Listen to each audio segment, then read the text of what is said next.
Greetings, queer travelers. I'm Questing Queer. Welcome back to another queer quest. Today's quest is Magical Diary Horsehall. Magical Diary is a visual novel RPG. Now, if you've never played one of these, you may be confused as to how exactly that's possible. I have to say it took a lot of thinking to decide what exactly to call this game. Some places listed as an RPG, some as a visual or interactive novel. I even read a comment someone made stating that it was a dating sim. However, I would have to say I can't call it any one thing, as it really is both a visual novel and an RPG. The game is mostly visual novel, but the RPG element comes in at the very beginning when you're allowed to customize and name your character. So instead of playing a visual novel as a set character, you're playing a character you create, a defining feature in RPGs. And while the game has specific paths for you to take, the way you take those paths is completely up to you. If you've ever played Long Live the Queen, then you know exactly what I'm talking about. Magical Diary starts off with a story about how you displayed magic as a young girl. This leads you to being sent to a magical school similar to Hogwarts called Iris Academy. Upon arrival, you meet several students and a couple teachers. You also find that you will be staying in Horsehall, the dorms of the adventurous girls. The dorms are similar to houses from Hogwarts, as you are automatically put in different dorms based off a specific trait. At the beginning of each week, you choose your schedule for the week, which will determine your skill in the 5 types of magic, your stress levels, and your smart and strong levels. In addition to this, several of the choices you make will also affect your smart, strong, cute, and weird levels. Strong and smart levels determine how well you do in dungeon exams, and cute and weird levels can cause certain characters to become more interested in you. As you can tell, the game is very involved in dealing with many possible skill sets and options for learning spells, as well as strengthening relationships with other characters. As for romantic options, there are 7, 3 girls and 4 boys. However, one of the girls is only a brief encounter and not an end goal.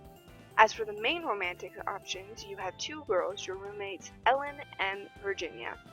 Ellen appears to be bi, poly, or pan in some way, as in some paths she can be seen dating a boy.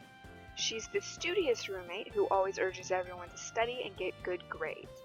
Virginia is the sporty roommate who prefers talking about her sports club rather than exams. The great thing about Virginia is that she appears to be asexual. When you choose her path and get to know her, you can in the end choose to pursue a romantic relationship with her, but she will tell you that she prefers to cuddle. She also states several times that she's just not interested in people in that way. The last girl is Pastel, who's a very promiscuous half-sylph that you have the option of getting a kiss from.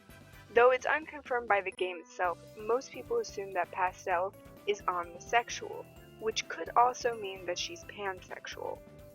Other than the more obvious characters, there's also a few other queer characters such as Damien, who is a romantic option for you. However, if you don't pursue him, he'll date a male freshman instead.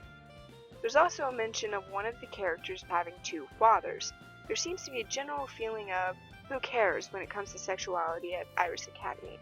There's also a scene where one of the teachers tells you to simply ask someone what their pronouns are if you aren't sure. Though romance is a big theme in this game, there is so much more to explore, and romance is not required. You do not have to pursue anyone romantically if you choose not to.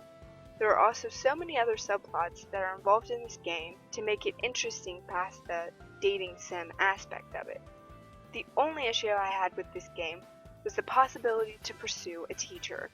While I'm sure this is partly for comedic effect, I completely disagree with representing any sort of teacher-student relationship outside the classroom, or any romantic relationship that involves a child and a much older person. In conclusion, I'm going to be giving 2 thumbs up for this game. Thumbs up for the complicated gameplay and storyline, and thumbs up for the great realistic queer characters. However, I will be writing to the creators of this game in regards to the inappropriateness of the teacher-student romantic path. Until we meet again, quest completed.